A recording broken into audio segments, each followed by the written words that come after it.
सवाल तो मेरा आपसे ये, बड़ी दिलचस्प जर्नी आपकी रही, कैराना टू लंदन और फिर कैराना टू संसद। इन दोनों ही जर्नियों का डिफरेंस क्या है? किस जर्नी में आपको सबसे ज्यादा बैरिकेड्स, सबसे ज्यादा स्पीड ब्रेकर्स महसूस हुए? सबसे पहले तो thank you for having me. पूरे इंडिया टीवी का मैं धन्यवाद देना चाहती हूँ।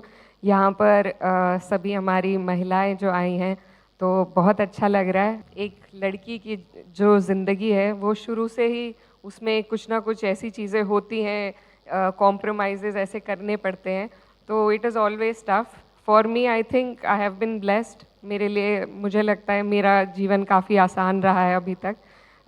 कुछ बीच में परेशानियां आई थी, लेकिन that's all part of life. तो मेरी स्कूलिंग दिल्ली में हुई। आप दिल्ली भूल गए उसमें, तो कैराना से दिल्ली और फिर से दिल्ली आ गए? जी, फिर से दिल्ली आ गए। तो दिल्ली घर जैसा ही लगता है। मैं 17 साल, मेरे 20 साल लगभग मेरे जीवन के यहाँ पर बीते। मैं एक हॉस्टल में पढ़ती थी, उसके बाद डीयू में एलएसआर से मैंने हिस्ट्री में ग्रेजुएशन किया। Then I did my law from faculty of law. फिर मैं मास्टर्स के लिए लंदन गई थी और फिर वापस आकर राजनीति का सफ़र शुरू हुआ। तो ये पूरा सफ़र रहा।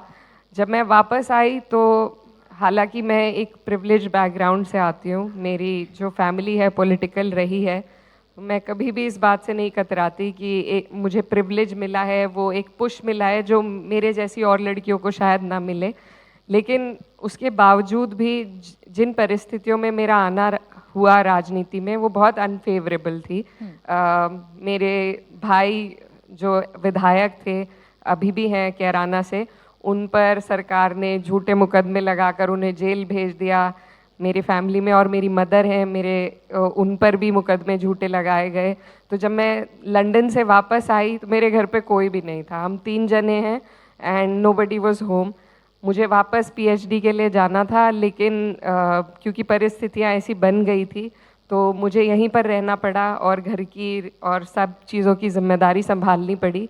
तो 2022 का जो यूपी का इलेक्शन था, उससे मेरा राजनीतिक सफ़र एक तरीके से शुरू हुआ। याद है आप अपने भाई के लिए कैंपेनिंग करती थी और बड़ा एग्रेसिव कैंपेनिंग आप करती थी। लोग कहते थे कि सीधी सादी सी दिखने वाली है लड़की, इसके अंदर पॉलिटिक्स करने के लिए जो आग है, जो होनी चाहिए, वो दिखती है, बयानों से झलकती है।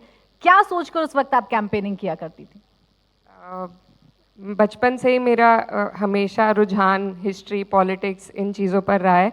कभी मुझे नहीं लगता था कि मैं पार्टिसिपेट करूँगी। मैं I am very shy by nature. लेकिन अब नहीं लगता? लेकिन जी, अब धीरे धीरे सीख रहे हैं।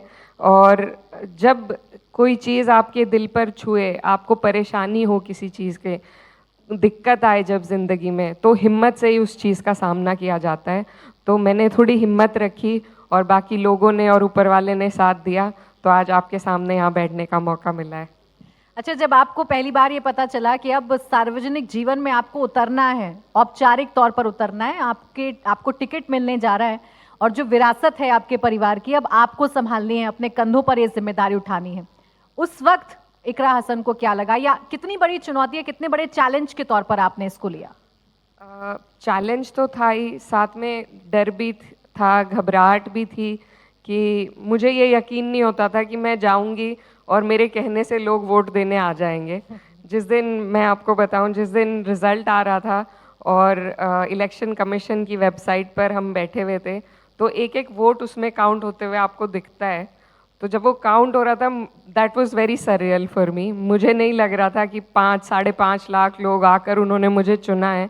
तो वो मेरे लिए बहुत बड़ी बात थी, एक बहुत पर्सनल और सरियल एक्सपीरियंस था।